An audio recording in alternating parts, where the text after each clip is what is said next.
Bueno, Perfecto. Estamos grabando para la gente que por ahí o llegó tarde o, bueno, no lo puede ver hoy. Así que vamos a hacer esto todas las clases. bueno. Entonces, ahora vamos a ver cómo vamos a encarar el cultivo, cómo vamos a encarar nuestro huerto eh, en casa. Para eso, me voy a adelantar un poquito, porque me quedó atrasada esta filmina. Pero bueno, para eso vamos a definir primero con Jero lo que nos parece que es la agricultura urbana y en esto vamos a seguir a lo que es la FAO. La FAO, que es la Organización Mundial como de la alimentación, de la comida, del agro. Y bueno, la FAO la define la agricultura urbana como a la que se desarrolla en las ciudades y sus alrededores para aumentar los alimentos y contribuir con los hogares que necesitan mejorar y garantizar su seguridad alimentaria. La agricultura urbana, que también se conoce con el nombre de huerto familiar urbano, se hace en pequeños espacios, en poco suelo, en recipientes reciclables y con abono orgánico. Los alimentos que se pueden producir son hortalizas, plantas medicinales, especies aromáticas, entre otras, porque podemos producir lo que se nos ocurra. Ahora vamos a ver eso. Y bueno, esto nos va a permitir a acceder a una dieta más sana, a la seguridad alimentaria, como dije antes, que ahora vamos a ver qué es, y vamos a ahorrar algo de dinero y alimentos orgánicos, ¿no? Entonces, ¿qué es la seguridad alimentaria? Y bueno, esto significa que en todo momento las personas tienen y consumen alimentos nutritivos suficientes para llevar una vida sana y activa. La seguridad alimentaria involucra cinco supuestos, pero es un derecho.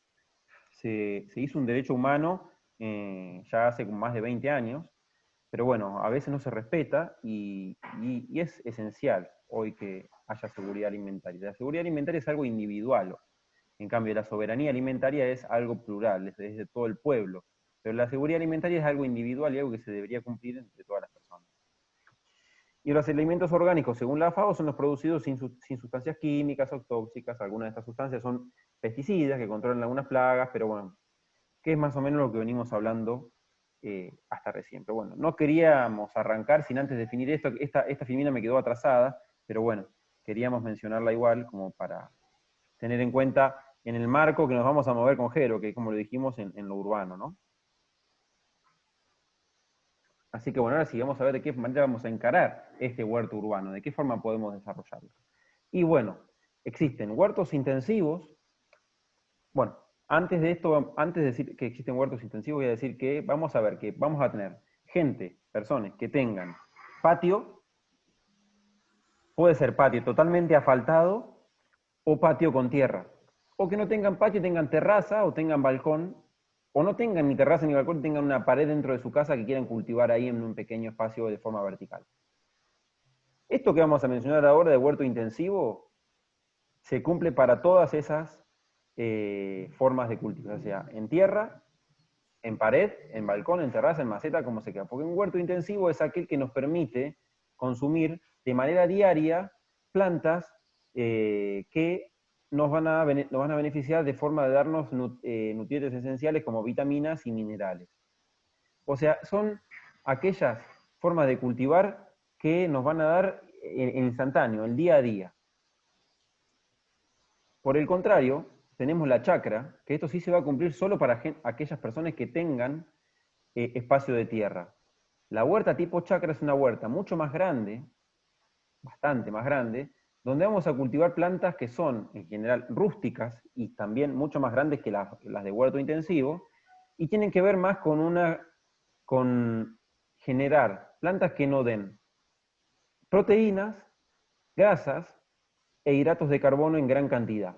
Y de esto vamos a hablar como son el maíz en verano, los porotos en verano, las habas en invierno o las arvejas en invierno. Son plantas que en general tenemos que cultivar extensiones grandes y que nos van a dar esa legumbre o esos granos que vamos a almacenar y los vamos a comer en la otra temporada. Por ejemplo, si cultivamos maíz, podemos guardar el maíz para sobrevivir el invierno. O si cultivamos habas y arvejas, las vamos a guardar para comer en el verano. Y así sucesivamente vamos a ir complementando con la chacra lo que nos da la huerta intensiva. Entonces siempre, antes cuando nuestros antepasados tenían patios grandes, tenían un pedazo de huerta intensiva donde ponían la lechuga, la radicheta, el tomate, eh, la espinaca, no sé, todos los otros cultivos, y iban con eso generando un alimento compensado con la proteína, ya sea vegetal, en el caso de la chacra, o si tenían gallinas o otras cosas. Hoy en día la chacra se dificulta, pero el huerto intensivo no. Y el huerto intensivo lo podemos aplicar, como dije antes, a lo urbano. Y bueno, lo urbano es eso, ¿no? Es el ingenio puesto a funcionar para ver de qué manera, con lo que tengo y con lo como puedo, porque por ahí vivo en un edificio, en un departamento que está rodeado de edificios y me llega toda sombra. Y bueno, tengo que adaptarme a lo que haya. Y por ahí, inclusive hasta conectar alguna lamparita para dar la cantidad de energía necesaria para que me crezca la planta. Y bueno, hay que buscar alternativas. Y de eso está lleno, y nosotros vamos a brindarle un poco de nuestra experiencia en este sentido, ¿no? Jero, no sé si querés aportar algo más. Sí, no, por ahí decirles que el huerto intensivo va a ser el nuestro, mezclado un poco con la chacra o sea, vamos a hacer un combo. El urbano es eso, es un mix ahí entre el intensivo y la chacra. Si bien, como decía vos, Mati, necesitamos para la chacra más espacio, hay especies que, bueno, se pueden cultivar en maceta, teniendo en cuenta los volúmenes, que eso, bueno, lo vamos a ver un poco la semana que viene, me parece. No sé si llegamos hoy, pero se pueden plantar. Chacra también, por ejemplo, una que por ahí no mencionaste, que es el zapallo, no sé si la mencionaste, No, no la mencioné. una planta que también es de chacra, que nosotros vamos a tener, podemos pasar toda la temporada siguiente, o sea, lo vamos a plantar ahora, pero como decías vos, en invierno vamos a poder tener Dulce la de mayor sobra. cantidad de Claro. frutos.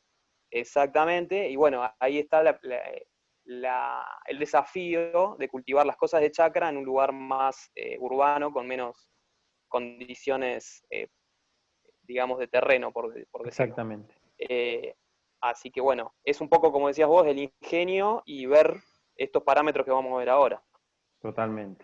en breve. Y bueno, ¿qué necesitamos una huerta para producir todo el año o casi todo el año? Y bueno, asociación de plantas. Debemos asociar ciertas plantas porque no todas se llevan bien con todas. Esto es como nosotros, digamos. El reino vegetal no está muy alejado del reino animal. O sea, en algún aspecto también. Entonces, ¿qué pasa? Hay plantas que si las asociamos van a crecer mejor y se va a utilizar mejor el espacio o una beneficia a la otra. Y tenemos diferentes maneras de asociar. Hay una forma de asociar, como dije antes, para que una planta crezca con la ayuda de la otra. Hay una manera de asociar para que una planta no interrumpa el crecimiento de la otra haciéndole sombra. O hay una manera de asociar para que una planta atraiga ciertos insectos que van a contrarrestar el insecto que se come a otra. Y así hay al menos esas tres maneras de asociar las plantas. Y es un criterio importante para poder diseñar la huerta, porque si yo la diseño de manera de asociar, ya sé qué voy a poner en cada cama de antemano. O sea, yo sé que si la lechuga se asocia con el tomate, pero no con la selga, entonces ya sé que en esa cama voy a plantar tomate y en los huecos voy a plantar lechuga. Porque es una buena Esto es asociación. válido, perdón, esto es válido para las macetas también, ¿eh? También es para las Canteros, macetas, macetas, exactamente. ¿sí? Como por ahí nosotros decimos cama y es, o camellón, ¿sí? O bancal, son todos sinónimos de espacios por ahí un poco más grandes que un canterito, ¿sí? Pero Pero todo vale esto igual. que estamos mencionando es válido para macetas, macetones, eh, mesas de cultivo, etcétera. Claro, y no hace falta que estén en la misma maceta, porque yo puedo poner en una maceta el tomate y en otra maceta la albahaca y dejarlos cerquita uno del otro y va a ser lo mismo que estén plantados uno al lado del otro. No sé si También, me explico. Así que eso también puede ser. también, sí. Abonos orgánicos es importantísimo para tener una huerta casi todo el año, tener un poco de compost siempre viene bien, o abono líquido, bioles, también son muy buenos, hay que tenerlos. Ahora vamos a hablar de eso. Y también el criterio de rotación, porque el criterio de rotación tiene que estar para hacer un buen diseño de la huerta. ¿Por qué? Porque yo sé que hay plantas que no puedo volver a sembrar en el mismo lugar donde las sembré la temporada anterior, tengo que rotarlas. Entonces, si yo sé eso, ya eso lo aplico al diseño de cómo voy a sembrar en cada maceta, en cada espacio o en el bancal. Porque Exactamente. hay plantas que, por ejemplo, la familia de los repollos, no puedo sembrar repollo a la temporada siguiente donde ya hubo ese repollo. Ahí tengo que poner de la familia, no sé, de la acelga, por ejemplo. Poner otras ahí. Y así voy rotando año tras año y en algunos casos no vuelvo a sembrar en la misma maceta, sino que la puedo dejar descansar toda una temporada esa maceta o esa cama y sembrar la otra temporada. Eso también es rotar, digamos, un cultivo comestible por otro cultivo, por ejemplo, de cereales o cultivo de pastizales que me permite regenerar ese sustrato de forma natural. ¿Pero? Sí, fundamental para todo esto, cuando nosotros organizamos el espacio a plantar, es anotador para la huerta, básico, o sea, cuando ustedes van a arrancar su huerta, y su huerta yo me refiero a el espacio destinado a los cultivos que van a ustedes empezar a tener, ¿sí? Tener un anotador es fundamental, ¿sí? Y el diseño en base ahora a lo que vamos a ver, ambiental, ¿no? Para que Totalmente. después, cuando repitan, como dijo Vilma, recién en un comentario en el chat, ustedes puedan saber qué volver a asociar, porque eso hace que nosotros no repitamos y no consumamos los nutrientes que por ahí otra planta ya absorbió. O sea, eso Totalmente. también es fundamental. Nosotros plantamos de la familia, como dijiste vos, de los repollos, brócoli, etcétera. Esas plantas van a consumir ciertos minerales del suelo que si yo vuelvo a replantar, no los va a tener disponible la misma planta, ¿sí? Entonces, o yo tengo que reabonar o cambiar el sustrato o cambiar de maceta directamente. Entonces, por eso está bueno que tengan ese diseño ya en papel y les va a hacer también, digamos, como de historial para saber qué también anduvo o no esa planta en ese espacio. Totalmente. Así que fundamental eso. Y obviamente muchas veces las plantas, como decías vos, pueden llegar a traer alguna plaga determinada y esa plaga queda en el sustrato. Entonces al volver a plantar, no solo que tampoco tengo nutrientes necesarios, sino que también están las plagas disponibles ahí para esa planta, van a empezar a actuar. Exactamente. Entonces muchas veces nos va a pasar esas dos cuestiones. Fundamental el anotador entonces, Totalmente. para todo esto. Entonces, ¿qué nos va a aportar la huerta a nuestra vida? Y bueno, lo que habíamos dicho antes, minerales, agua, vitaminas, y bueno, son muy importantes para una buena alimentación y lograr una vida sana, saludable. Más hoy en día, con todo este tema de salud que nos rodea, es importantísimo mantener una alimentación o tratar de en lo posible, si no podemos tener la huerta en casa, de comer, consumir verduras y frutas porque, bueno, son fundamentales para mantener la maquinaria, por decirlo así, del cuerpo. Bueno, esto es para seguir con el diseño. Fíjense que nosotros aconsejamos, y bueno, el INTA, toda la gente que da cursos de huerta aconseja ubicar la huerta norte-sur para tener una buena exposición al sol, al sol. ¿Por qué esto? Porque el sol va a ir de este a oeste, entonces el sol le va a dar de costado a casi todas las plantas. En cambio, si yo lo pongo este-oeste a la huerta y el sol va a ir en la misma dirección que el bancal, le va a dar de frente y la que está atrás, la planta que está atrás, va a recibir la sombra de la que está adelante. En cambio, si le da de costado el sol, eso se minimiza. Debemos estar cerca de una bomba o una toma de agua, eso es fundamental. Debe estar lejos de paredones o árboles que hagan demasiada sombra, o en el caso de la ciudad, los paredones también pueden hacer un arremolinado del viento, generar turbulencias y esto estresar las plantas. Tiene que estar cercada, si estamos en un patio o en las macetas las vamos a tener en algún lugar donde va a haber animales, porque los animales la pasan por arriba jugando, o la orinan para marcar el territorio. Y bueno, 4 o 5 terrenos o canteros alcanza para el consumo de una familia, estamos hablando de una familia de 5 o 6 personas. Si vivimos soles o somos 3 o 2, con mucho menos ya hacemos la diferencia. Y un buen ancho para un bancal, para aquellos que lo hagan en la tierra, es de 1,20 m, entre 90 y 1,20 m, que permite trabajar cómodamente desde ambos lados del bancal, porque si no a veces no llegamos al centro. Y las macetas, bueno, dependiendo del tamaño de la planta, eso lo vamos a ver más adelante, es el tamaño de la maceta que le vamos a poder dar. Bien, Pero, Mati, para ahí, como para aportar a esto, que me parece que no es menor, el tema de las horas del sol nos va a sí, determinar también qué sí, sí. tipo de planta, digamos, vamos a poder tener con mejor resultado.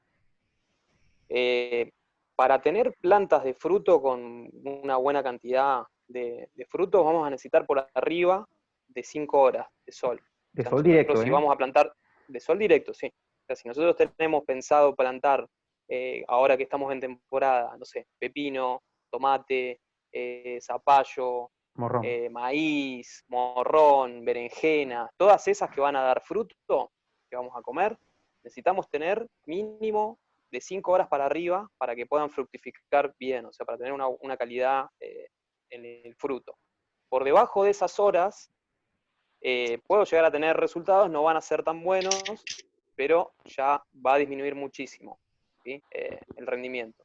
Entonces les conviene, en ese caso, si tienen menos de 5 horas de sol directo a la planta, a la maceta, al bancal, tener plantas de hoja, acelgas, lechugas, repollo, verdeo, cebollas, todo ese tipo de plantas van a andar muchísimo mejor con, bueno, espinaca, cale, todas las que sean de hoja, ¿sí? Todas Exactamente. esas con menos horas de sol e inclusive algunas pueden llegar a andar bien a la sombra también. Así que para que lo tengan en cuenta y vayan viendo los lugares que ustedes ya tienen como previstos para cultivar, ¿sí? Totalmente. Tener en cuenta que si la maceta se encharca no está bueno, que si el suelo se encharca tampoco está bueno, no son buenos lugares para poner una huerta ahí, o por lo menos hay que levantarla, hacer un camellón elevado, o ver el sustrato de la maceta para que no se encharque, los vientos, como dijimos antes, la cantidad de horas de sol. Todo eso son cosas que ustedes tienen que prestar atención donde viven para privilegiar la ubicación de la huerta para evitar la frustración de que al menos si no crece no va a ser por falta de sol, puede ser por otras cosas. Exacto. Y esto es un dibujito que lo sacamos del manual de Pro Huerta, un manual viejito del INTA, y ahí se ve, ¿no? Norte-sur, cómo están ubicados, y este-oeste, ¿no? Y cómo le va dando el sol, de cierta manera, para que le vaya pegando la mayor cantidad de plantas posible y que en la sombra no afecte tanto a una u otra planta. No sé si han quedado dudas, consultas, algo que nos quieran preguntar, quieran acotar, cosas que ustedes sepan, algo que nos faltó y que ustedes vean que lo quieren decir, lo pueden decir, algo que no nos hayamos hecho entender. Por favor, es el momento porque vamos a pasar a otro tema. Sí, yo quiero preguntar, Mabel habla. Me quiero preguntar qué tenemos que considerar cuando tenemos que regar. Que esté seca la superficie, porque a veces se seca la superficie, pero adentro la tierra está húmeda. ¿Tenemos que regar igual? Muy buena pregunta. Jero, o yo no sé, como quieras. Bueno, el criterio que siempre Dale, dale. recomendamos con Jero es meter el dedo en la tierra y aprender a sentir la humedad. Cuando metemos el dedo en la tierra y en los primeros 2 centímetros, o sea, ahí nomás, ya está seco, o sea que no hay una humedad importante, tengo que regar, porque las hortalizas son plantas muy domesticadas, muy mimadas, entonces tienen un sistema de raíces no muy profundo a veces, y entonces reciben automáticamente el agua de ahí, que está inmediata. Y a veces cuando el suelo hortícola es bueno, el agua drena muy fácil también, entonces a veces se va. Entonces hay que estar muy atento al riego, más que nada en verano. Sí. Otra pregunta. Yo compré tierra para cultivo y trajeron con estiércol en la mezcla. Yo no lo detecto, pero hay mosquitas. Hay muchas mosquitas alrededor. Bien. Eso ahora lo vamos a resolver ahora, que justamente sigue el tema ese de compost y abonos Claro. orgánicos, así que Bien. ya lo resolvemos a eso. Ya lo hablamos. Genial. Ahí en el chat hay una pregunta sobre moscas. Bien. Pregunta André, ¿cómo hacemos con las moscas? Hay que ver qué moscas son, porque tendremos que ver si están relacionadas con una compostera Claro. o si están relacionadas con eso, Con la pudrición, claro. ¿Qué tipo de porque pudrición? Claro. Pienso con la compostera porque es muy chiquita, ya saqué tierra de la compostera porque lo puse al principio de junio. claro, Pero la tierra que compré ya venía con estiércol. Son bien, diminutas las mosquitas, diminutas. Está bien. claro, en tu caso tenés ese tema. Habría que ver porque, bueno, hay casos en los que por ahí la gente vive cerca de algún, no sé, algún negocio como una pollajería o algo así, No, no, y muchas en este veces, caso no. En este está caso bien, no. bien. Bueno, Bueno, continuamos. ¿alguna consulta más? Y ahora hablamos de eso. Dale, Entonces vamos a hablar ahora bueno, de los abonos en la huerta, vimos. justamente, que es un tema. Ah, hay algo en el chat, ¿no? Sí, bueno, era la pregunta esa que te estaba diciendo. Bien, bueno, ahora continuamos entonces. Yo te quería hacer una consulta antes que cambies Sí, de tema. sí. Con respecto a lo que dijiste de la asociación de las plantas, ¿eso dónde lo podemos averiguar? Las asociaciones le vamos a dar ahora nosotros a través de Classroom, Ah, bueno. o a través del método que vamos a utilizar, material didáctico, ya sea nuestro o del INTA, o de la FA, o de muchos otras instituciones que tienen recopilado toda esta información, donde hay tablitas que figuran las asociaciones benéficas comprobadas, que hacen bien o que sirven para tal o cual cosa. Así que eso, quédate tranquila, que ya lo vamos a enviar ahora. Ah, bueno, listo, gracias. No, por favor, gracias a vos. Bueno, para hablar de abonos, como estamos en una facultad de biología, vamos a tener que definir desde nuestro punto de vista qué es materia orgánica del suelo. ¿A qué le llamamos materia orgánica del suelo nosotros, acá con Jero, desde este curso y enmarcados en la facultad? Y son los componentes orgánicos que aparecen en este cuadrito. Están divididos en tres: materia orgánica del suelo, fíjense a la izquierda en ese recuadro, componente vivo y componente transformado. ¿Qué pasa? Todo residuo vegetal y animal que cae al suelo pasa a formar parte de la materia orgánica de ese suelo. Ya sea vivo o muerto, es materia orgánica y está ahí. La macrofauna y la mesofauna, en el caso que pueden ser insectos o lombrices, son materia orgánica y están ahí. Y la biomasa microbiana, hongos y bacterias también, y están ahí, pasa que no los vemos. Después tenemos materia orgánica lábil y materia orgánica resistente, que fíjense que es un componente transformado, porque son los cuerpos de los insectos o bacterias u hongos que estaban vivos, se murieron, o los cuerpos de animales o plantas que estaban muertos y cayeron. Se transforman, todo eso se transforma en materia orgánica, finalmente, lábil o materia orgánica resistente. Lábil significa materia orgánica fácil de comer por hongos, bacterias y pequeños insectos chiquititos que ayudan a la degradación y a la transformación de estos componentes en, finalmente, ese suelo negro rico en nutrientes. Y después tenemos la materia orgánica resistente, que es la materia orgánica, como dice la palabra, que no es fácil de comer por hongos, bacterias y estos bichitos muy chiquitos. Que queda, que va quedando, que generalmente son restos de madera. Restos de madera, que en cuanto a la madera es más dura, es más difícil de degradar y más queda. Por eso, si encontramos una astilla de quebracho, no va a ser lo mismo que una astilla de álamo, o una astilla de un cajón de verdura. Entonces, vamos a ver que la de quebracho va a durar, no sé, por decirlo, 2 años. En cambio, la de álamo o la de cajón de verdura puede llegar a durar quizá meses y ya se empieza a degradar. Estamos hablando de una astilla, ¿no? No estamos hablando de un pedazo de tronco ni de un pedazo de rama. Estamos hablando de un pedacito de viruta o algo así. Entonces, a grosso modo, estos serían los componentes orgánicos que podríamos llegar a encontrar en un suelo. Que luego todos ellos se transforman y pasan a formar el humus, que es lo que nos interesa a nosotros, porque sobre el humus, sobre esa tierra negra, es lo que nosotros vamos a cultivar nuestras verduras. Para esto vamos a ver ahora una forma de hacer un abono orgánico, que es el compost. Nos está quedando 10 minutos, así que vamos a meterle con mucha velocidad. ¿Qué es el compost? Que es importante. El compost es un proceso aeróbico, necesita oxígeno, entonces tenemos que revolver la pila cada tanto. necesita de que cuando agreguemos los restos orgánicos que agreguemos, lo agreguemos de una forma equilibrada, balanceada, que tenga que llegar a una temperatura. Si el compost está frío va a tardar mucho en hacerse, y que cuanto más chiquito es el tamaño de lo orgánico que le echemos, más rápido se va a hacer. Pero bueno, lo que más importa para el compost es la temperatura y la humedad, y el tamaño de lo que echemos. Tamaño más chiquito, más rápido. Mayor temperatura, más rápido, y si siempre está húmedo, también se va a hacer más rápido.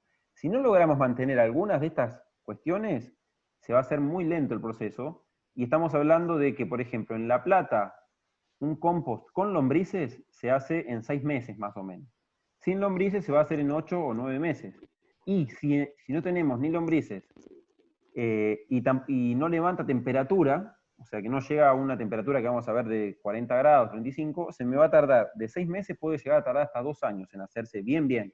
Un compost que está completamente hecho. Este es un pequeño grafiquito que todo lo que mencioné antes está reorganizado en este gráfico. Acá en el eje Y, en la parte de la izquierda está la temperatura, y en el eje X, que es el horizontal, está el tiempo. Y vamos a ver que dependiendo de la temperatura, un compost se puede diferenciar en 4 fases. Una fase mesófila, de temperaturas medias, que va entre 10 y 30 grados. Una fase termófila, que va entre 40 y 60, 70 grados. Y después 2 fases intermedias de maduración y enfriamiento, que son fases donde va bajando la temperatura. Cuando sube la temperatura es cuando se degrada mejor la materia orgánica y se hace bien rápido.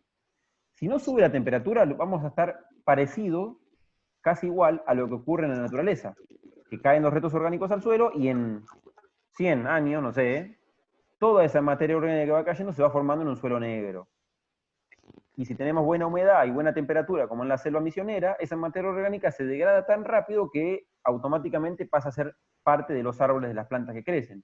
Si estamos en Mendoza, que no llueve tanto, esa materia orgánica se va a degradar muy lento y el suelo va a estar despoblado de plantas porque no tienen que comer, porque ese proceso de degradación y de nutrientes en el suelo va más lento.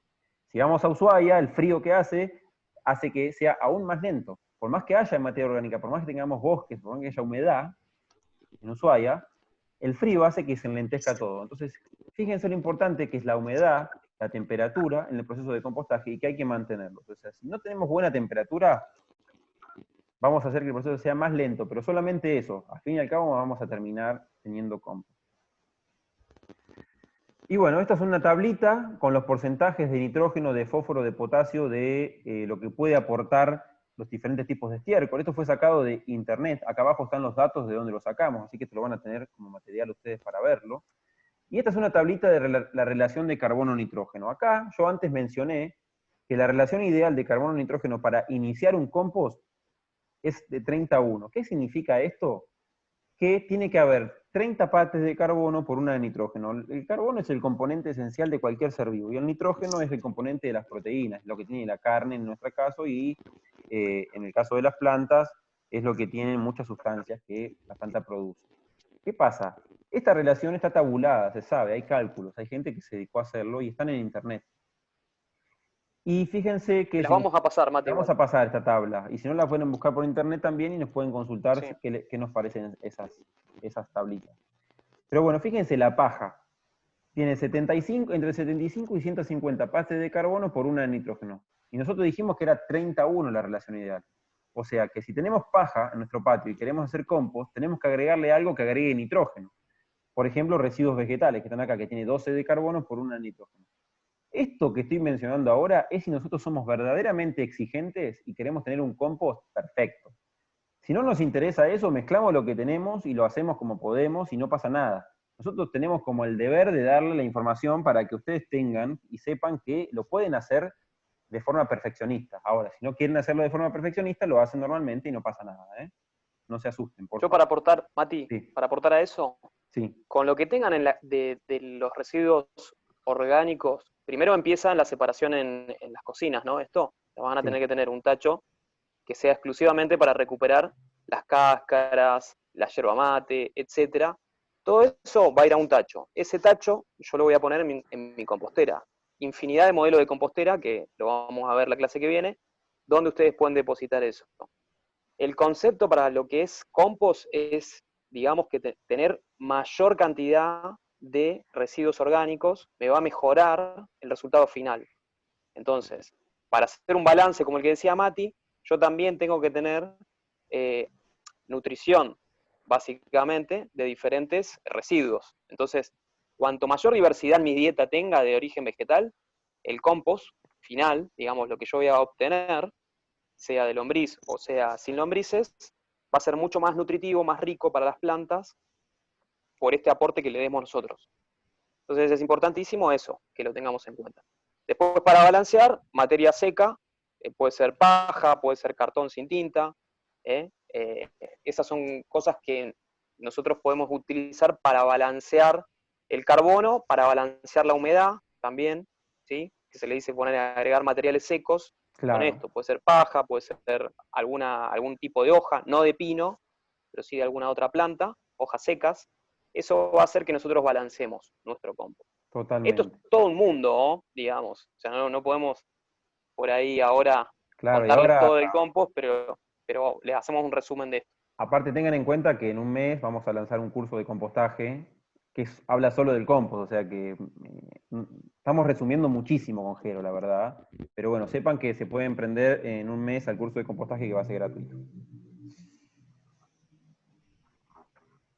Bueno, después tenemos el vermicompost, que es con lombrices. Es al compost anterior que hicimos, le agregamos lombrices y eso vamos a tener un beneficio final aumentando la cantidad de nutrientes que va a tener ese compost. Porque cuando la lombriz come esa materia orgánica, cuando hace sus deyecciones o caca, esa caca está enriquecida en nutrientes y es un fertilizante aún mejor que el compost solo.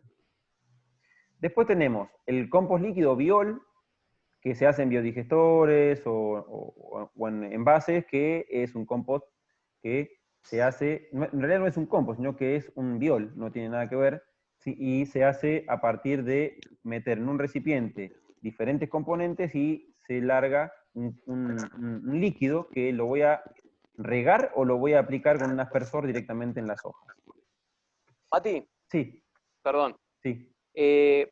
Vermicompost, la manera, digamos, de conseguirlo en el mercado es humus de lombriz, para que tengan idea, porque por ahí, bien ahí. vermicompost no es tan conocido. Y yo, por las dudas, para cerrar, antes pues nos quedan quiero leer quiero leer algunas preguntas que hay, porque si no nos van a quedar muy pendientes. Por ejemplo, ¿qué color o textura debe tener el compost comprado? Espera, voy a proponer una cosa. A ver, voy a proponer una cosa. Quedan 1 minuto 50. Nosotros teníamos pensado hacer dos módulos de Zoom de 40 y 40 para no sobrecargar a la audiencia, pero quien quiera, podemos reiniciar con Jero y hacer 20 minutos más y sacar todas las dudas de compost, pero 20 minutos, solo 20 minutos, no más, porque ya es demasiado. Pero el que tenga ganas, sí, cuando se acaba este minuto y medio, podemos retomar con el mismo link y hacer 20 minutos de sacar dudas de compost. Así que el que quiera se puede sumar y ya está, y ahí cerramos, porque se nos va a acabar y no vamos a llegar a resolver ninguna duda y es un tema. Yo, como para cerrar lo que hay en el chat. Dale, porque queda 1 minuto 13. Porque por ahí la gente tiene que hacer otra cosa, ¿viste? Y nosotros nos extendimos porque no llegamos. Sí, no, más bien, bueno, pero si querés resolver una pregunta en 1 minuto, Jero, resolvela. Estamos complicados. Y sí, muy complicado. Como quiera la mayoría. Claro, como quiera la mayoría, exactamente. Yo no tengo problema de volverme a conectar, así que... Perfecto, como para hacer la idea. Bueno, hacemos eso entonces. El que va a quedar disponible, sino también. Exactamente. Vamos a grabar. Exactamente. Que no se preocupen. Me conecto, dicen. Bueno, listo. Listo, buenísimo. Hacemos eso. Hacemos eso para mejor, porque si no va a ser un delirio de responder en tan poco tiempo tantas preguntas que necesitan más tiempo verdaderamente. Y el tema que sigue lo vemos la clase que viene, Mati. Exactamente. Si no, el tema que sigue es la semana que viene, sí. Dale. Cerramos esta idea, así, porque es importante también, porque lo van a poder hacer en su casa. Sí. Hoy mismo lo podrían empezar a hacer. Exactamente. Así que... Te pregunto una cosita, porque no me puedo volver a conectar. Esta información, todo esto que vimos, ¿ustedes lo suben